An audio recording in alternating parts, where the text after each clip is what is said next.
In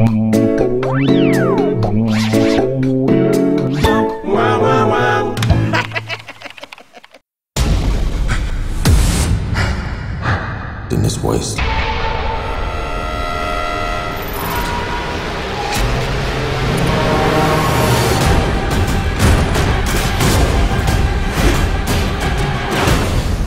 오늘 이 시간 이제 녹화 직전에 김선영 이제 영화제 심사위원께서 영화를 보고 바로 오셨잖아요. 네, 그렇습니다. 어떠셨나요?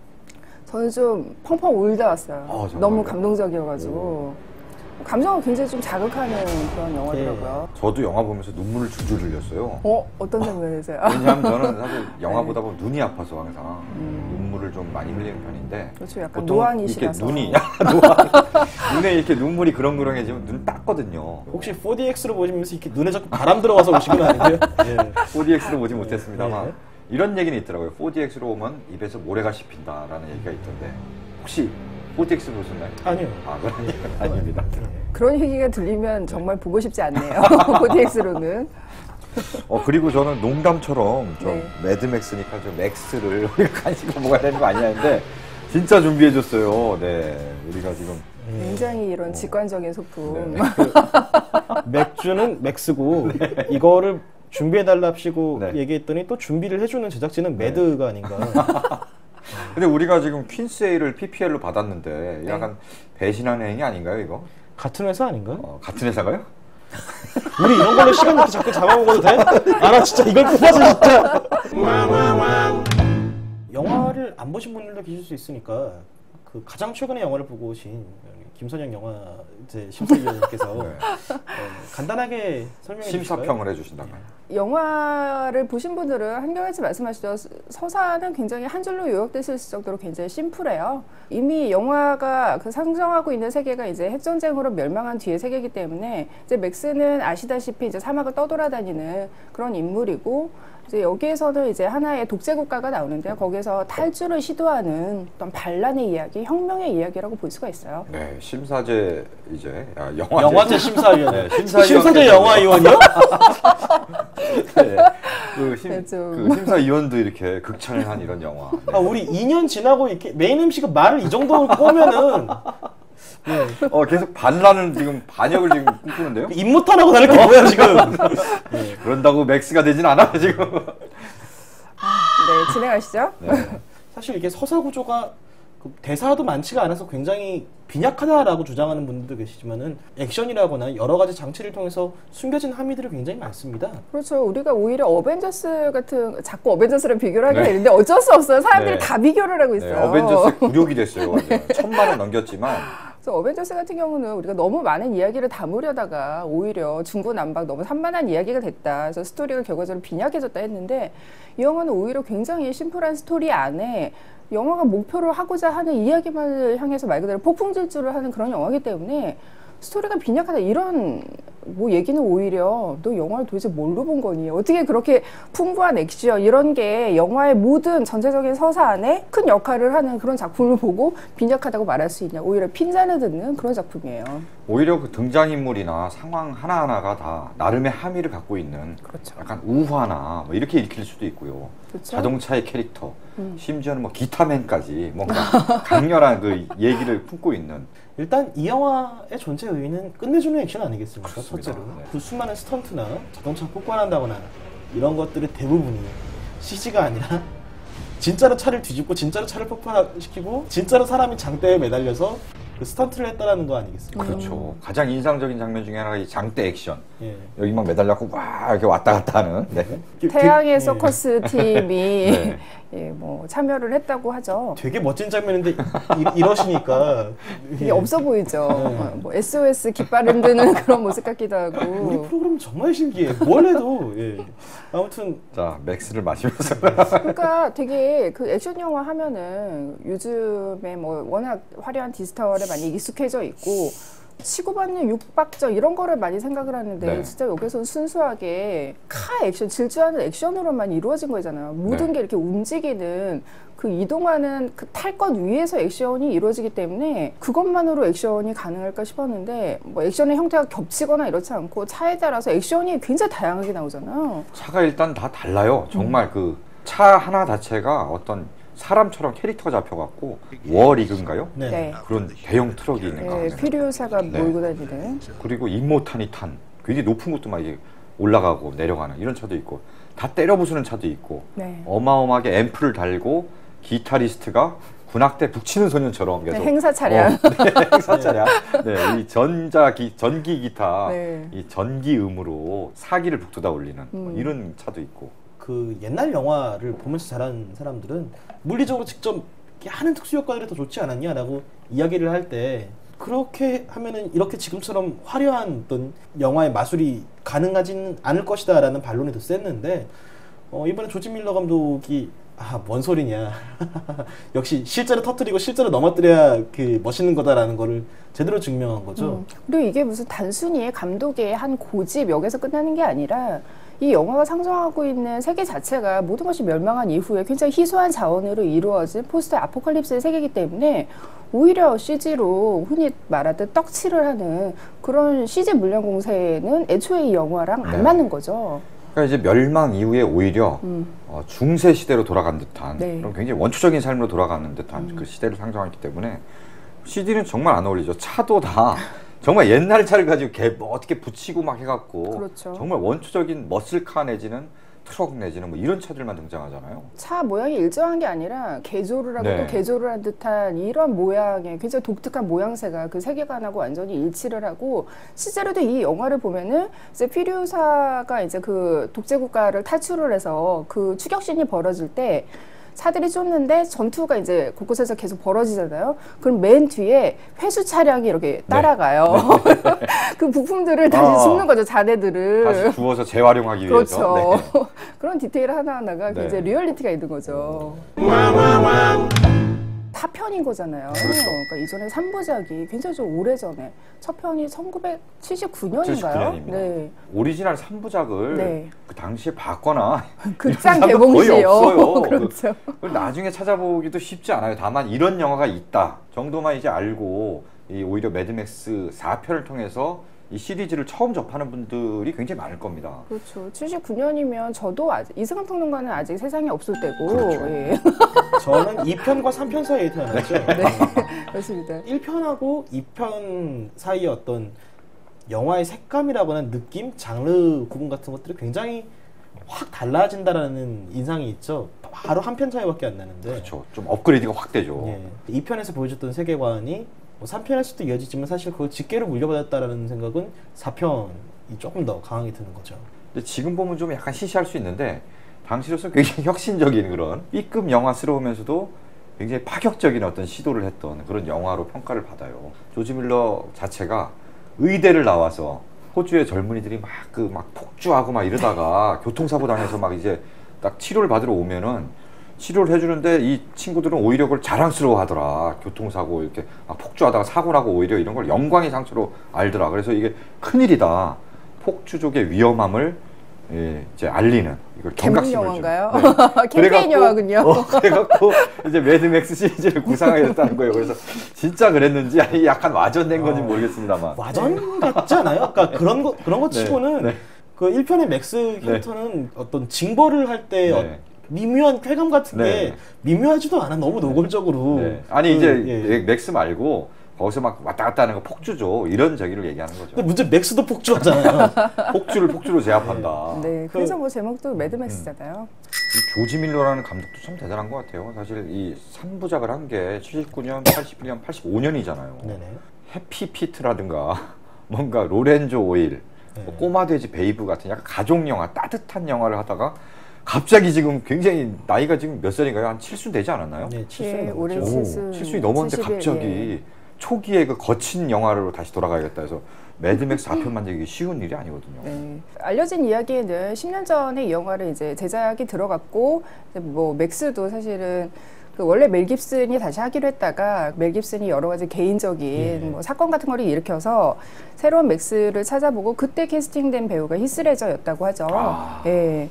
근데 이제 그때 상황이 여러모로 안 좋았대요. 9.11 한창 네. 그 터져서 폭력 이런 거에 대한 좀 경각심 이런 게 있었던 시기였고 또 마침 그 찌기로한 사막에 엄청난 폭우가 내려서 꽃이 피어가지고 꽃이 사막의 꽃이 예, 그 소금 사막에 갑자기 이제 그 물이 고여서 이제 호수가 되면서 네. 원래 촬영지는 호주를 생각하고 있었는데 대륙으로 옮겨서 이제 아프리카로 네. 가서 촬영을 했다고 하죠. 야, 그 사막에 사는 사람으로서 굉장히 기쁜 일이지만 영화적으로는. 조지 밀러 감독에게는 악재로 그게 작용을 하는군요. 그렇죠. 뭐 어느 날 갑자기 뜬금없이 몇십 년 후에 뭐 속편 열풍에 힘입어서 등장한 작품은 아니고 네. 정말 그 조지 밀러 감독이 여러 가족 영화를 만들면서도 가슴에 품고 있던 필사적인 프로젝트였다. 저는 처음에 맥스가 등장했을 때 눅스가 이게 몸이 암에 걸려 있으니까 네. 이제 수혈을 받으면서 이렇게 하잖아요. 입마개 같은 것도 하고 결박된 상태로 하다가 결국은 탈출을 하는데 입마개는 그대로 있단 말이죠. 처음에. 그래서 야, 저 톰 하디가 원래 처음에 저는 강렬한 인상으로 남아있는 게 다크나이트 라이즈에서 베일이죠. 베일이잖아요. 거기서 입마개를 하고 나오잖아요. 네. 그래서 저 하키 사람은 마스크 같은 거를 하고 네. 있죠. 입마개 전문 배우인가? 끝까지 저걸 안 벗나 했는데 중간에 벗긴 벗더라고요. 아무래도 우리는 이제 매드맥스 그러면 이제 멜 깁슨의 이미지가 굉장히 그렇죠. 강렬하게 남아 있잖아요. 네. 그래서 그 얼굴을 이제 인식을 하고 왔는데 물론 우리는 톰 하디가 맡았다는 걸 알고 있지만 그래서 그 괴리감을 없애주기 위해서 처음부터 이제 톰 하디 얼굴을 딱 등장시키지 않잖아요. 처음에 이렇게 장발을 하고 얼굴을 거의 안 보여주고 이제 포로를 잡혔을 때도 뭔가 마스크를 씌워놓고 그러다가 한참 뒤에야 마스크를 벗고 얼굴을 딱 드러내는데 이제는 톰 하디의 맥스에 좀 어느 정도 적응이 된 상태고 또 주변에 더 멋진 캐릭터들이 나오기 때문에 위화감이 하나도 없었어요. 오히려 네. 되게 속 시원하다 이러면서 이제 맥스에 또 그때부터 이입을 하게 되더라고요. 처음에 일단 그 탈출하게 되는 어떤 독재 국가 정말 약간 종교와도 같은 네. 임모탄이라는 네, 임모탄 조라는 네. 인물이 네. 그 통치하고 있는 시타델이라는 네. 가상의 독재 국가가 있는 거고 네. 사실 여기에서 이제 퓨리오사라는 인물이 이제 말 그대로 그 안에서 사령관인데 그렇죠. 이 뭐 인물이 오른팔 내지는 뭐 그렇죠. 이런 이제 역할인데. 신임을 받으면서 네. 커온 인물인데 네. 이제 마침내 이제 폭정에 항거하는 뜻으로 탈주를 시도하는 건데 그냥 나오지 않죠. 이 임모탄이 이제 독재자답게 진짜 5명의 이제 아내들 사실 아내라고도 할 수 없어요. 말 그대로 이제 자신의 후예를 양성할 씨바지죠, 씨바지. 네, 그렇죠. 네. 성노예라고 할 수 네. 있죠. 중에서는 이제 브리더라는 표현으로 이제 사용이 되죠. 그러니까 네. 말 그대로 번식하는 자, 예, 또 핵전쟁의 여파에서 자유로운, 오염되지 않은 예, 오염되지 않았기 때문에 확률적으로 조금 더 건강한 아이를 생산하기가 좋지 않은가라고 이제 브리더가 된 거죠. 네. 퓨리오사도 이렇게 영화에는 안 나옵니다만 제작진이나 감독이 밝힌 전사에 따르면은 원래 브리더감으로 이제 납치를 해왔는데 봤더니 불임이어서 이제 브리더가 되지 못하고 그 전사가 된 캐릭터다라는 네. 설정이 있다고 하는데 솔직하게 얘기하면 이 영화의 네. 그 원탑은 네. 그 퓨리오사고요. 맥스는 약간 점오. 네, 점오. 네. 그럼에도 밸런스가 굉장히 잘 맞고 그 맥스를 연기한 톰 하디가 뒤에서 단단하게 받쳐줬기 때문에 가능하다라는 생각이 좀 들더라고요. 네. 퓨리오사가 어떤 행동을 하거나 어떤 간절한 열망이라거나 욕구 같은 것들을 이야기를 할 때 그만큼 맥스가 그런 욕망이나 희망 같은 걸 갖는 것이 모두 다 헛되다라고 생각하는 인물이기 때문에 그게 도드라지잖아요. 네. 굉장히 중요한 캐릭터로 워보이라는 이제 네. 니콜라스 홀트가 연기하는 눅스라는 캐릭터가 독재자인 임모탄을 추종하는 청년들인데요. 전쟁에 중독된 그런 청년들이죠. 이 사람들이 다 몸에 병이 있거나 오래 살지 못하는 사람들인데 개중에 좀 건강해서 전투를 수행할 수 있는 인물들인 거죠. 근데 얘들은 어떤 삶의 목표나 어떤 희망 같은 것이 없으니까 그 임모탄이 계속 얘기하거든요. 나를 위해서 죽음도 불사하면서 용감하게 싸운 사람들은 용감하게 싸운 전사들이 있는 그 발할라에서 영생을 얻으리라. 그 목표 하나만을 가지고 그 거대한 어떤 상징 속에서 내가 내 삶이 의미를 갖는 거야 라고 생각하고 전투를 수행하는 거죠. 사실 어떻게 보면 약간 광신도들 저 이상한 사이비 종교 집단을 상징하는 것 같기도 하고요. 예. 또 IS 뭐 이쪽 이런 쪽을 상징하기도 합니다. 네, 그런 의견들이 또 많더라고요. 네, 제 주변에는 이제 그 일간 베스트 저장소를 열심히 하는 분들을 상징하는 게 아니냐. 네. 조지 밀러가 일배충을 상징하기 위해서 굳이 상징한다기보다는 그렇게도 볼 수 있지 않느냐. 지극히 한국의 관객들에게는 이렇게 나올 수 있는 그런 해석 출연하고 저도 사실 약간 그런 거 생각하면서 웃었던 장면이 그 친구들이 너희는 가서 나의 영웅으로 빛나게 될 거야. 이거를 또 상징하는 의미로 이제 크롬을 입에다가 쇠 스프레이 같은 거 스프레이로 뿌리죠. 뿌리잖아요. 네네. 그래 너희들은 좀 네. 닥쳐야 돼. 네네. 이런 거를 좀 생각하면서 웃음이 나오더라고요. 약간 이것도 약간 이거 같고. 이게 새로운 학설이군요. 조지 밀러가 일배를 겨냥해서. 근데 그러니까 되게 이런 것들의 특징들이 있잖아요. 히틀러 유겐트도 그랬고 어떤 지금 IS에 뛰어드는 사람들도 그렇고 굉장히 얄팍한 어떤 기표에 그러니까 기의는 텅 비어 있는 자리에 자기의 존재 의의를 걸고. 네, 어려운 얘기 나옵니다. 굉장히 잉여사람답지 않게 기표 기의 나오고. 네, 여기 바이올린 음악 같은 거 깔아주세요. 따라따라따라따라 이거 깔아주시고. 네. 이제 그러면서 사실은 텅 비어 있는 상징을 자신의 삶의 목표로 상정을 하고 누군가에게 폭력을 행사하고 우위를 이제 점하는 것이 자신의 용기나 자신의 가치를 증명하는 것으로 보여지는 거잖아요. 그러니까 이 사람들은 전투 중에 죽는 것에 대해서 전혀 두려워하지 않죠. 왜냐면 그것이 영광이기 때문에. 네, 그래서 뭐 자살 테러를 뭐 연상하는 그렇죠. 그런 전투 방식을 실제로 사용을 하고 있죠. 이거를 이게 지금 안 빠져요. 빠진다. 빠진다. 이 뭐 지금 자살 테러 지금 하겠다는 거 이걸로 지금 이렇게 들고 이렇게 찍으면서 이렇게. 네. 뭐가 물이 이렇게 또. 네. 휘발유인가요? 네.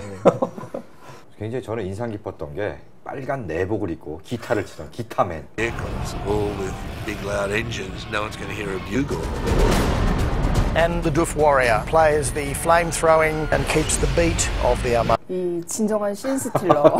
영화 보고 난 다음에 퓨리오사 저 맥스 다 멋있었지만 나는 빨간 내복 기타맨이 가장 기억에 남는다. 이런 트윗이 굉장히 많이 돌았어요. SNS나 이런 데서. 전투를 하러 가는데 그렇게 큰 스피커를 갖고 가는 게 그냥 뭔가 좀 무모해 보이고 저런 데다 저렇게 자원을 낭비해도 되나 싶은데. 근데 우리 실제로 아까 중세 얘기했는데 중세 전투씬에 뭐 뿔필이 불고 북 두드리고 이런 역할을 거기서는 맞아요. 일렉트릭 기타로 결국 이게 멘탈 싸움인데 병사들이 사기를 북돋아야 되는데 그 역할을 하는데 너무 충실히 하는 거죠. 정말 다 픽픽스에서 죽고 있지만 본인은 모든 걸 다 불태워버린 듯한 그 연주로. 그렇죠. 락스피릿을 불태우고. 그 워보이보다 더 쌩쌩해 보면. 대단했어요. 악당들이 입고 있는 옷이라거나 듣는 음악이라거나 이런 것들이 사실 굉장히 키치적이거든요. 저거 너무 B급 감성 아니냐라는 생각이 드는 그런 지적을 많이 하셨는데 모든 것이 멸망하고 남아있는 인간들끼리 뭔가 없는 걸 끌어 모아서 권위를 세우고 없는 걸 끌어 모아서 어떤 어떻게든 멋있어 보이려거나 예뻐 보이려거나 하는 거를 추구했던 흔적들이 남아있는 게 가스타운의 그 수장은 자세히 보시면은 금체인 같은 것들을 주렁주렁 달고 있는데 양복의 젖꼭지 부분이 이게 없어요. 찢어져 나가져 있고 여기에 이제 이걸 달고 있고 해서 전 처음 2번 봤을 때 그거를 인지도 못했거든요. 뭘 달고 있다고요, 근데 거기에? 이게 찌 같은 거를 달고 있는 거죠. 이제 그러니까 찌가 달해서 이게 체인이 이렇게 늘어져 있는 건데 어떻게든 자기 권위를 치장하고 싶은데 그게 되게 더러운 방식으로 드러나는구나. 하잘것없고 키치한 것들의 디테일이 굉장히 잘 살아있더라고요. 야, 이 영화를 3번 보면 그런 것도 눈에 들어오는군요. 저는 처음 봤을 때부터 들어왔어요. 아니, 영화를 볼 때 사람의 너무 충격적이어서 특정 신체 부위만 너무 열심히 보는 거 아닙니까? 근데 여기서는 그런 인간 신체의 금속의 결합을 활용하는 방식이 굉장히 다양해요. 그래서 그거에 자연스럽게 눈길이 갈 수밖에 없고 영화에서도 굉장히 실제로 꼼꼼하게 설계를 했죠. 알겠습니다. 이상하게 생각하지 않겠습니다. 아니, 워낙 관찰력이 뛰어나신 분이니까 영화제 심사위원이시잖아요. 지금 이제 이 녹화 끝나면 영화제 아마 출고될 쯤에는 영화제가 끝나거든요. 그래서 이제는 심사위원회에서 이제 일반 그렇죠. 영화를 보는 관객으로. 그렇습니다. 알겠습니다. 이번 주에도 어김없이 잉여사롱 잉사족 여러분들을 위한 협찬도서 준비했습니다. 한겨레 출판에서 굉장히 드문 창업책이죠. 독일에서도 드물게 창업책으로 베스트셀러가 된 귄터 팔린 교수의 아이디어가 자본을 이긴다. 한국어판입니다. 유럽에서만 수십만 부의 판매를 올리면서 창업 분야의 새로운 고전으로 손꼽히고 있는데요. 취업으로 힘들 때, 또 직장을 더 이상 다니기가 어려울 때, 퇴직을 앞둔 그런 순간에 유럽에서는 이렇구나 라는 것을 좀 살펴보시면은 참고도 되고 한기도 되실 것 같습니다. 한겨레 출판에서 이 창업 이런 책을 낼 거라고는 생각을 잘 못했는데 그래도 한겨레 출판에서 나온 거니까 다른 일반적인 그런 책과는 좀 다르겠죠. 예, 아무래도 좀 그렇겠죠. 네. 시청 댓글 달아주신 5분께 보내드리겠습니다.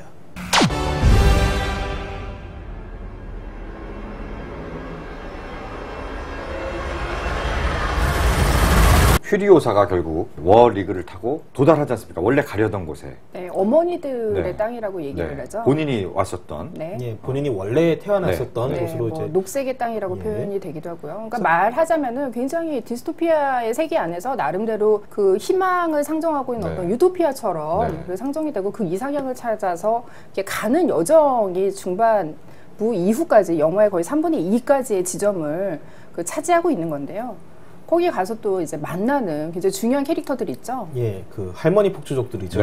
할머니 부족들. 고발린이라는 부족의 네. 전사들인 네. 겁니다. 전 사실 이 영화에서 퓨리오사 다음으로 제일 인상적인 분들이 그분들이었어요. 예, 정말 어떤 간지 이런 말을 간지 왜 쓸 수 있죠. 그럼요, 폭풍간지 네. 정말. 정말 폭발하잖아요.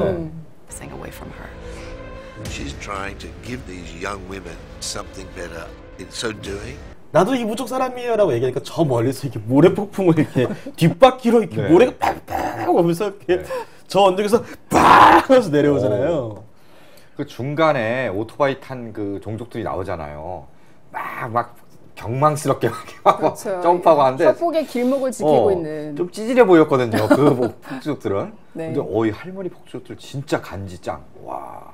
기존 영화에서 보여주지 못한 새로운 여성 캐릭터들이 계속 등장을 하는 거예요. 심지어는 그런 노년 여성의 굉장히 강렬한 액션을 보여주고 이 할머니들도 이제 나중에는 같이 연대를 해서 또 그렇죠. 강렬한 액션의 클라이막스 씬을 네. 담당을 하고 있거든요. 그 액션이 굉장히 또 감동적이고요. 네.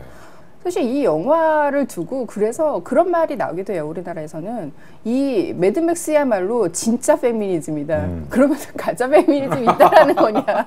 이런 식으로 또 얘기가 나오는데 그런 거 하지 말자고요. 진짜 가짜 뭐 사이비 페미니즘 이런 얘기 하지 말고 그냥 자연스럽게 받아들이면 돼요. 이 영화의 성격 중에 하나가 메시지 중에 하나가 분명한 것 중에 하나가 그런 억압된 여성 주체 또 새로운 역동적인 여성 캐릭터를 그려내는 것이기 때문에 그 지점 때문에 이제 페미니즘 영화다라는 네. 얘기도 나오거든요. 여성들의 연대, 그리고 남성들한테 착취당하는 그런 구조를 깨서 네. 이제 자기만의 어떤 주체성을 찾는 그런 걸 상징한다는 얘기도 있거든요. 저도 보면서 네. 이모탄의 이제 아내로 나오는 5명이 네. 상당히 뭐 슈퍼모델급 이런 슈퍼 모델이죠. 그죠? 네. 빅토리아 시크릿 모델. 네.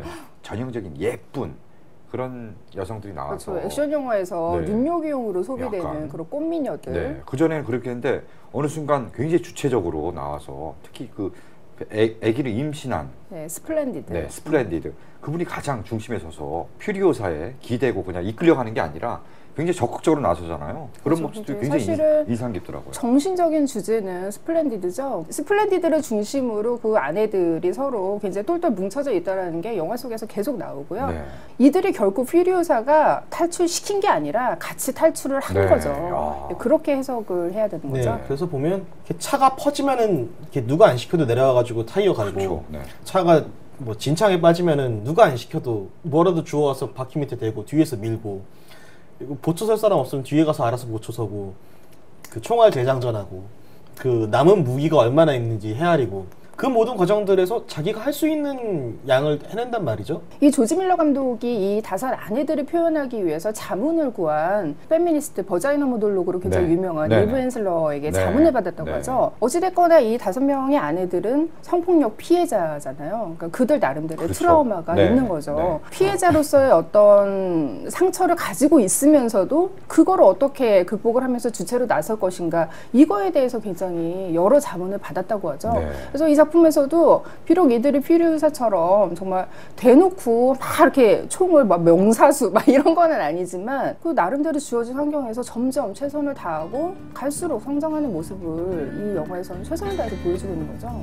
이제 미국에서 이 영화가 딱 개봉을 했을 때 그 미국에도 이제 우리나라의 그 남성연대에 해당하는 그런 조직이 있나 봐요. 남성연대가 전 세계 곳곳에 있군요. 네. 네, 뭐 남보원 같은 그런 조직이 일베는 없나요? 있어가지고. 미국에는? 있겠죠. KKK가 원조 그렇죠. 아닙니까? KKK. 네, 그렇군요. 그래서 거기에서 이제 활발하게 활동을 하고 있는 한 사람이 매드맥스를 딱 봤는데 어디 감히 여자가 맥스에게 명령을 내리고 우리의 맥스는 이렇지 않다.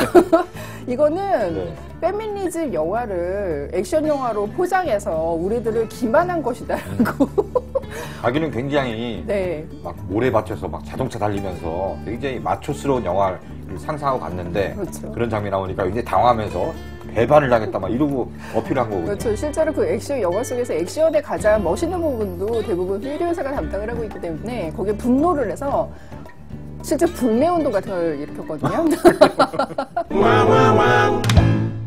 자, 오늘 마지막 곡은요. 제가 그 빨간 내복을 입고 정말 혼신의 힘을 다해서 친 기타맨에게 바치는 혼자곡입니다. 건센로지스의 노벤버 레인을 준비했고요. 그 밴드의 주인공, 프론트맨이 엑슬로즈야. 뮤직비디오를 봐도 그렇습니다. 뮤직비디오가 굉장히 길어요. 아주 거의 뭐 9분 막 넘어가는데 엑슬로즈는 피아노 치고 오케스트라랑 같이 그다음에 그 신부랑 거기 임모탄의 이제 그 와이프 같은 아리따운 그 모델급의 신부랑 결혼을 합니다. 그래서 주인공은 딱 스포트라이트 갔다가 갑자기 그 기타리스트 슬래시가 이 결혼식장에 투벅투벅 걸어나가 딱 나갔어요. 나가니까 사막이에요. 왜? 허허벌판 사막. 우리 이제 매드맥스에 나오는 그런 사막으로 딱 나가더니 그래서 기타를 쫙 담배 한 판. 다리를 너무 벌려갖고 다리가 뭐 한 이만큼 벌려가지고 지금 여기가 다리가 찢어지기 직전까지 벌리고 담배를 물고 기타를 치는데 시인 스틸러가 났다. 그런 의미에서 네, 그 아이오타 슬래시 같이 멋진 인생이 잘하는 마음 선생님 뭔가 연식 드러나는 거 얘기하는데 김선임 평론가님이 되게 거부감 없이 맞아요 그랬어요 라고 얘기하는 거 되게 오랜만에 그 당시에 바로 그걸 동시대에 접하고 바로 팬이 된 거죠. 비타민이 헌대한 노벤버레이. 이거 분명히 영상도 같이 보여줘야 돼. 자, 수고하셨습니다. 수고하셨습니다. 이 영화는 사실 굉장히 선동적인 영화죠. 혁명을 그리는 영화인데 어떻게 선동적이 되지 않을 수가 있겠어요. 근데 이 혁명이 계급적으로 일단 착취당하는 그런 계급의 혁명을 그리고 있는 거니까. 그리고 이게 페미니즘 혁명일 수도 있는 거고. 페미니즘 하면은 사람들이 뭔가 여성의 권리, 신장과 이런 거를 좀 더 네. 강력하게 내세우는 영화가 페미니즘 아니냐라는 네. 약간 선입견, 약간 고정관념 같은 게 있는 것 같은데. 그렇죠. 무슨 계몽성 네. 뭐 이런 걸 먼저 왠지, 생각을 했죠. 네. 근데 사실은 워낙 지금 세상 자체가 남자와 여자가 기본적으로 불평등한 구조여서 이거를 좀 더 평등하게 그리는 것 자체만으로도 의미가 있는 페미니즘 영화가 되는데 거기에 대해서 사람들이 이게 무슨 페미니즘이야 뭐. 이 영화가 되게 흥미로운 게 여성 영웅이 나오기도 하지만 이 여성 영웅이 남성 영웅을 흉내내다 만 캐릭터인 게 아닌 거예요. G.I.J. 같은 영화가 우리가 왜 악몽처럼 기억하는 게 남자들 틈 안에서 여성이 혼자 훈련 받으면서 어떻게든 남성의 훈련량을 따라가려고 하고 남성같이 보이는 어떤 그 외모라거나 어떤 그런 애티튜드 같은 것들을 획득하려고 노력하는 과정을 그래서 사실 굉장히 악몽처럼 기억되는 영화인데 그에 비하면 퓨리오사는 굉장히 간결하고 경제적인 전사의 태도를 보이는 거지 남성을 흉내내지는 않거든요. 여성인 채로 그냥 영웅인 거예요. 여성인 채로 전사고 대등한 관계로 있다라는 것만으로도 사실 이거는 굉장히 평범한 인간의 이야기인 거고 동시에 페미니즘 영화가 되는 거죠. 그러니까 여성 영화제 이제 심사위원을 하셨잖아요. 네. 여성 영화제라고 해서 다 페미니즘 영화만 있는 것도 아니고 다양한 영화가 있었잖아요. 강한 뭐 프로파간다 어떤 슬로건을 대놓고 막 뭐 남자 뭐 너희들 한번 쓴맛을 보여주겠어.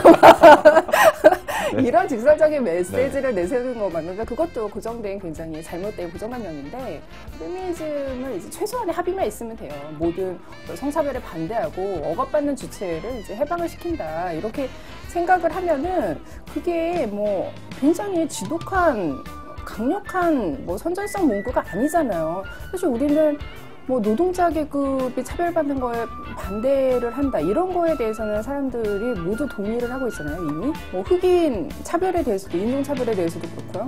근데 이제 그게 페미니즘만은 왜 그러면 여성 차별은 어떤 그런 선전적인 문구를 담으면 안 되는가? 어느 정도의 계몽성을 띠고 있느냐 이거는 뭐 각자가 보는 시각의 차이겠지만 저는 굉장히 명백한 페미니즘 그 주제를 담고 있는 그런 작품이라고 생각을 해요.